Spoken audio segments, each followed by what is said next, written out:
आपने और हमने ऐसे बहुत से बयानवीर देखे होंगे जो बातों से क्रांति का दम भरते दिखाई देते हैं, लेकिन आज हम आपको एक ऐसे व्यक्ति से मिलवाने जा रहे हैं जिसने कुछ ऐसा किया जो बताता है कि कुछ कर गुजरने का जज्बा हो तो हालात बदलने में देर नहीं लगती।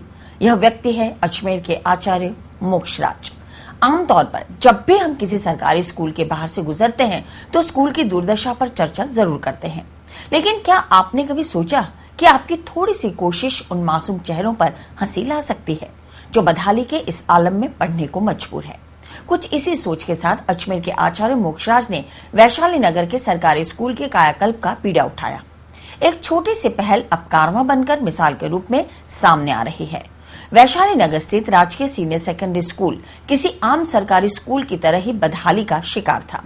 खास तौर पर यहाँ के खेल मैदान, किसी जंगल की माफिक नजर आने वाला यह खेल मैदान यहाँ से गुजरने वाले संस्कृत विद्वान आचार्य मोक्षराज को अखरता था। शिक्षा के मंदिर की यह दशा मोक्षराज से देखी नहीं गई।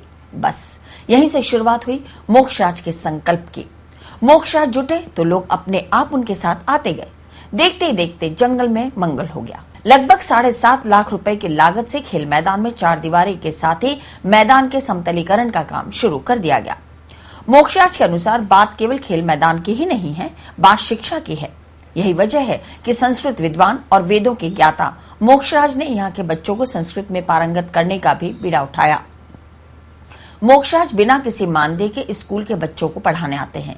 गुरुजी की यह क्लास केवल संस्कृत तक सीमित नहीं है।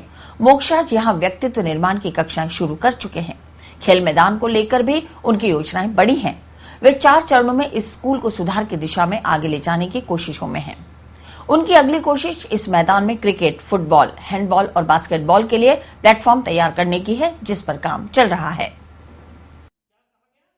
जो मैंने पहले जो ग्राउंड देखा था तो यहाँ पे बहुत बबूल खड़े थे, जो इजरायली बबूल खड़े थे, और किसी भी हालत में यहाँ पर खेलने लायक नहीं था, और असामाजिक तत्व भी आकर के और यहाँ पर कुछ कार्यवाही करते थे।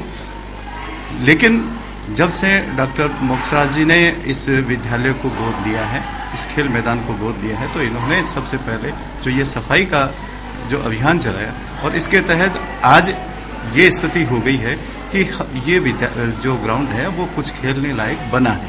और चूंकि अभी इसका पहला चरण ही पूरा हुआ है, अभी इसके 3 चरण और हैं, जिसके तहत हम विभिन्न खेल कूदों के जो ग्राउंड हैं, वो कोर्ट हैं, वो भी हम यहाँ पर विकसित करेंगे, और बच्चों को हम यहाँ से ऐसी बच्चे तैयार करके हम जिला स्तर पर और राज्य स्तर पर भेजेंगे, जिससे हमारे विद्यालय का नाम रोशन हो।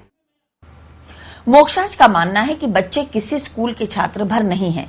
यह बच्चे राष्ट्र की धरोहर है, जिनके हाथों में आने वाले समय में देश की कमान होगी। यही वजह है कि मोक्षराज चाहते हैं कि इस स्कूल के बच्चों की प्रतिभा को निखारा जाए और यहाँ से राष्ट्रीय स्तर के खिलाड़ी तैयार हो। मोक्षराज अपने संकल्प को पूरा करने में जुटे हुए हैं। मोक्षराज का यह संकल्प उन लोगों के लिए मिसाल है जो केवल बातों के माध्यम से क्रांति की उम्मीद करते हैं। एक राजकीय उच्च माध्यमिक विद्यालय के पास से गुजरता रहा तो वहाँ देखता था कि बच्चे स्कूल के गरीब और मध्यम वर्गीय जो छात्र सरकारी स्कूलों में आमतौर पर आते हैं, ऐसी धारणा भी है, तो वो बच्चे जब खेलते थे तो खेल मैदान में उनकी बॉल कभी झाड़ियों में चली जाती, वो बच्चे देर तक देखते रहते और वो अच्छे से खेल नहीं पाते थे।